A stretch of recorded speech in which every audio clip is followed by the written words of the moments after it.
जय माता दी। कल की कथा में आगे चलते हैं। ये सब कुछ जो कुछ भी राजा हरिश्चंद्र के साथ हुआ, दैत्यों के आचार्य एवं सभी शास्त्रों के अर्थों और तत्वों को जानने वाले महाभाग शुक्राचार्य जी ने देखा और एक मंत्र उच्चारित किया।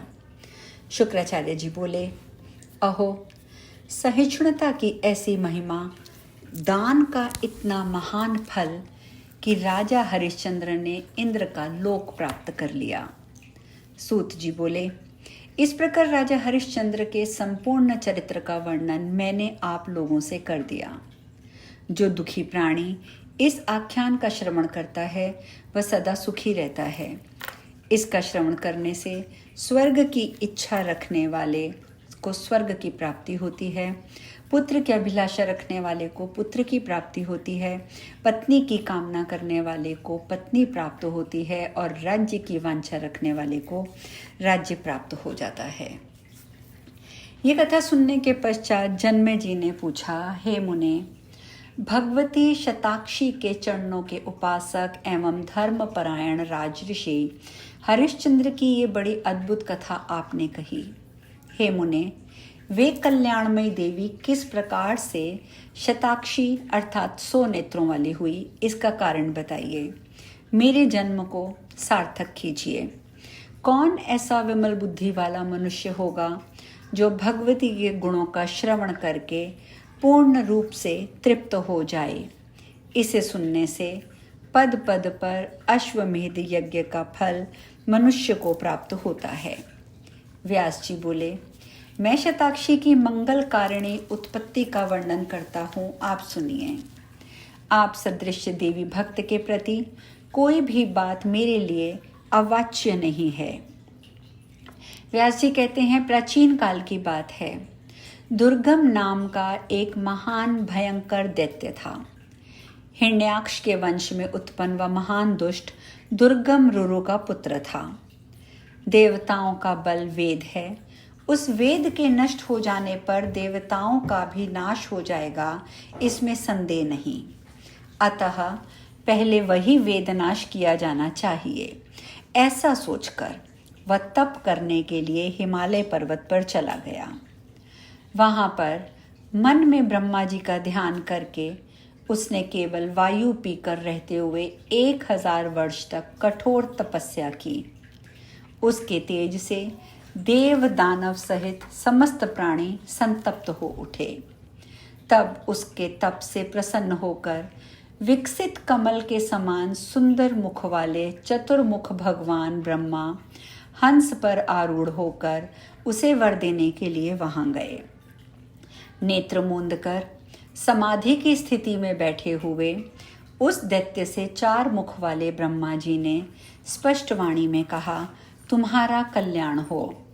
तुम्हारे मन में जो इच्छा हो उसे वर के रूप में मांग लो।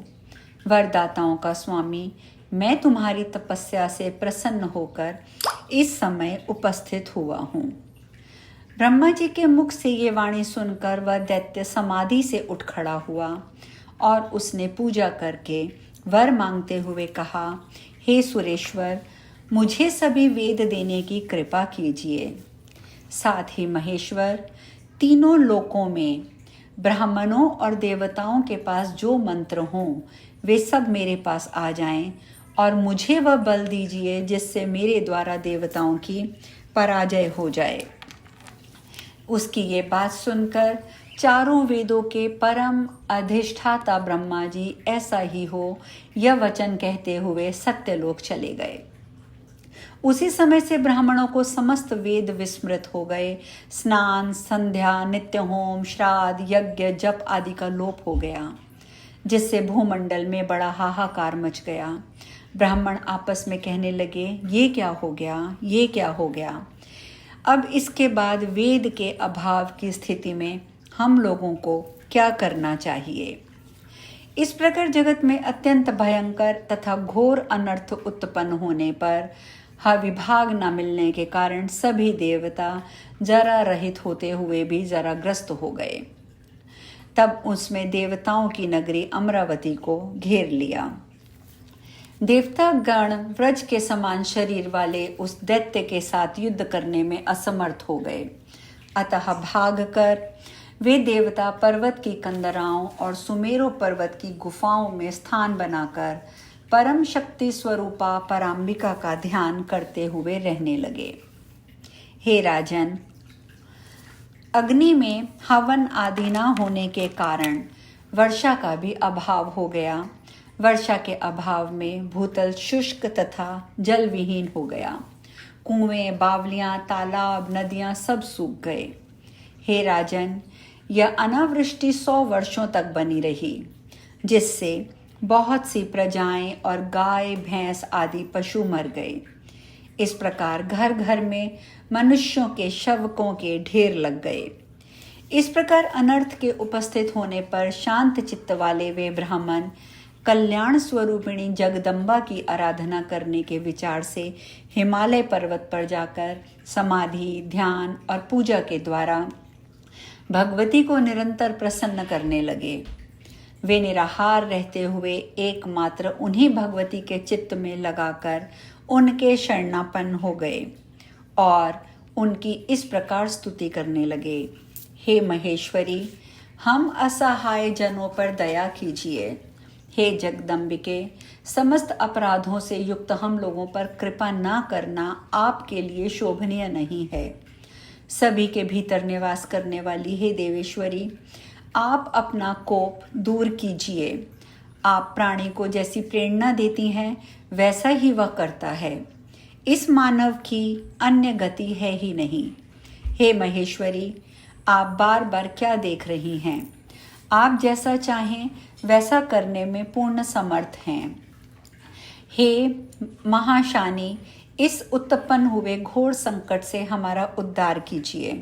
हे अंबिके, जीवनी शक्ति के अभाव में हमारी स्थिति कैसी रह सकती है? हे महेश्वरी, आप प्रसन्न हो जाइए।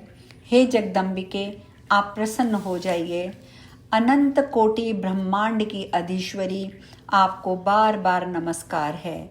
कूटस्थ रूपिणी देवी को नमस्कार है। चिद्रूपा देवी को नमस्कार है। वेदांतों द्वारा ज्ञात होने वाली देवी को नमस्कार है और अखिल भुवन की स्वामिनी को बार बार नमस्कार है। संपूर्ण आगम शास्त्र नेति नेति इन वचनों से जिनका ध्यान कराते हैं, हम सब प्रकार से उन सर्व कारण स्वरूपिणी भगवती के शरणागत हैं।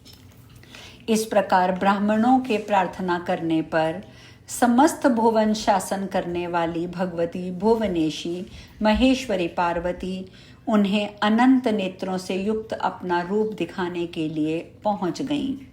उनका विग्रह काले कज्जल के सदृश था, नीलकमल के समान विशाल नेत्रों से संपन्न था और अत्यंत कठोर समान आकार प्रकार वाले उन्नत गोल स्थूल शरीर से सुशोभित था। वे अपने हाथों में मुट्ठी भर बाण, विशाल धनुष, कमल, पुष्प पल्लव, जड़, फलों से संपन्न, अनंत रस से युक्त तथा भूख, प्यास और बुढ़ापे को दूर करने वाले शाक आदि धारण किए हुए थीं। संपूर्ण सुंदरता के सार स्वरूप कमनीयता संपन्न, करोड़ों सूर्यों के समान प्रकाशमान और करुणा रस के सागर स्वरूप उस विग्रह का दर्शन कराकर अनंत नेत्रों के साथ प्रकट हुई वे जगत धात्री भगवती समस्त लोकों में अपनी आँखों से सहस्त्रों जलधाराएं गिराने लगीं। इस तरह उनके नेत्रों से निकले हुए जल से 9 रात तक महान वृष्टि होती रही। समस्त प्राणियों को दुखी देखकर भगवती अपने नेत्रों से आंसू गिराती रही। उससे वे सभी प्राणी और सभी औषधियां भी तृप्त हो गईं। हे राजन, उस वृष्टि के द्वारा सभी नदियां और समुद्र जल से परिपूर्ण हो गए। पहले जो देवता छिप कर रह रहे थे वे अब बाहर निकल आए। इसके बाद सभी देवता और ब्राह्मण एक साथ मिलकर देवी की स्तुति करने लगे। वे बोले, हे वेदांत वेद्य, आपको नमस्कार है। हे ब्रह्म स्वरूपिणी, आपको नमस्कार है। अपनी माया से संपूर्ण जगत की रचना करने वाली भक्तों के लिए देह धारण करने वाली तथा कल्प वृक्ष के समान उनके मनोरथ पूर्ण करने वाली हे देवी, आपको बारंबार नमस्कार है। सदा संतुष्ट रहने वाली और सभी उपमाओं से रहित हे भुवनेश्वरी, आपको नमस्कार है। हे देवी, हमारी शांति के लिए आपने सहस्त्र नेत्रों से संपन्न अनुपम रूप धारण किया है, अतः आप शताक्षी नाम से विख्यात हों। हे जननी, भूख से अत्यंत पीड़ित होने के कारण आपकी स्तुति करने के लिए हम लोगों में सामर्थ्य नहीं है। हे महेशानी, हे अंबिके, अब आप कृपा कीजिए और हमें वेदों को प्राप्त कराइए। आज हम कथा में यहीं विश्राम लेंगे। शेष कल। हरे कृष्णा।